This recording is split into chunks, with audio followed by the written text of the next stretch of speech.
আসসালামু আলাইকুম, সবাই কেমন আছেন? এই পৃথিবীর সবথেকে আমার পছন্দের খাবার হলো আইসক্রিম। আপনাদের কার কোনটা ফেভারিট কমেন্ট করে জানাতে ভুলবেন না কিন্তু। এখানে আমি একটি ড্রাগন ফ্রুট নিয়ে নিয়েছি। আজ আমি আপনাদের সাথে একটা ফ্রুট আইসক্রিমের রেসিপি শেয়ার করব। ড্রাগন ফলটা অনেক বড় ছিল, এর জন্য আমি একটাই নিয়ে নিয়েছি। আপনারা আপনাদের প্রয়োজন অনুযায়ী কম বা বেশি নিতে পারেন। আমি এটা কাঁটা চামচ দিয়ে ম্যাশ করে নিলাম, দেখলেনই তো কীভাবে। এবার এটার ভিতরে আমি দিয়ে দিব কাস্টার্ড পাউডার। এর জন্য আমি একটা মেজারমেন্ট কাপে নিয়ে নিচ্ছি 2 চা চামচ কাস্টার্ড পাউডার। একটা ড্রাগনের জন্য এটাই যথেষ্ট। আমি কাস্টার্ড পাউডারটা এভাবেই দিয়ে দিচ্ছি, গুলাবো পরে সব একসাথে। এবার আমি এই মেজারমেন্ট কাপটার হাফ কাপ বলতে পারেন দিয়ে দিতাম গুঁড়া দুধ, আর এই সেম কাপেরই 1 কাপ দিয়ে দিচ্ছি চিনি। তারপরে আমি একটু টেস্ট করে দেখলাম ড্রাগন ফলটা আসলে মিষ্টি না সেরকম, এর জন্য আমি আরও 1 কাপ চিনি দিয়ে দিলাম, আর দিয়ে দিলাম 1 পিঞ্চেরও কম লবণ, আর দিয়ে দিচ্ছি এখানে আমি লিকুইড দুধ 1 কাপ। এই লিকুইড দুধটা দিয়েই আমি সম্পূর্ণ মিক্সচারটা ভালো মতো মিক্সড করে নিব, যাতে কোনো লাম্পস না থাকে।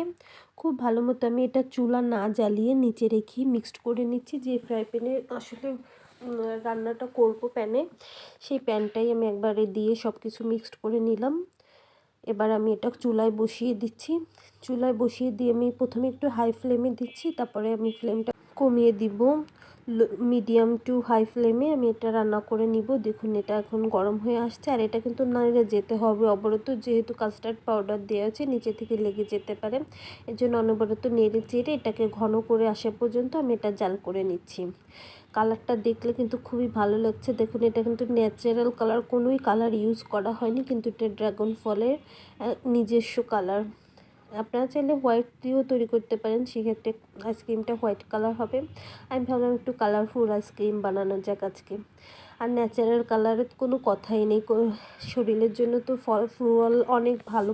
ড্রাগন ফল এমনিই অনেক হেলদি হয়।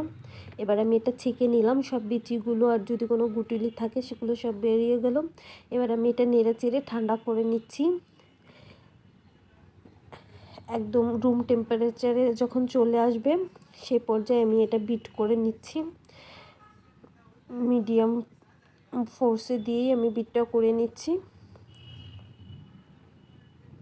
তারপর আমি এটা 30 মিনিটের জন্য আবার ফ্রিজে থুই আবারও একটু বিট করে নিলাম। এবার আমি এটা একটা ভ্যানিলা আইসক্রিমের পট ছিল সেটার মধ্যে রেখে দিলাম, রেখে আমি ফ্রিজে জমাতে রেখে দিব। এখন হচ্ছে কি রাত 8টা বাজে, আমি এখন রেখে দিচ্ছি, আর কালকে সকালের দিকে আমি এটা বের করে দেখব।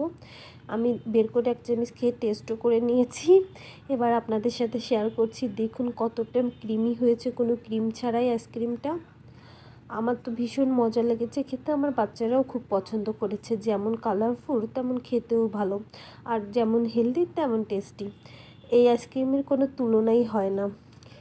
কোনো বাইরের কিছু মিলানো নেই, কোনো হার্মফুল কিছু নেই, কোনো এক্সট্রা কালার নেই, কিন্তু দেখতে যেমন কালারফুল খেতেও তেমন টেস্টি।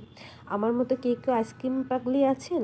কমেন্ট করে জানাতে ভুলবেন না। আমার ভিডিওগুলি যদি আপনাদের ভালো লাগে অবশ্যই লাইক, কমেন্ট এবং শেয়ার করে আমার পেজের সাথেই থাকবেন। দেখুন পুরো বাটি আমি শেষ করে ফেলেছি।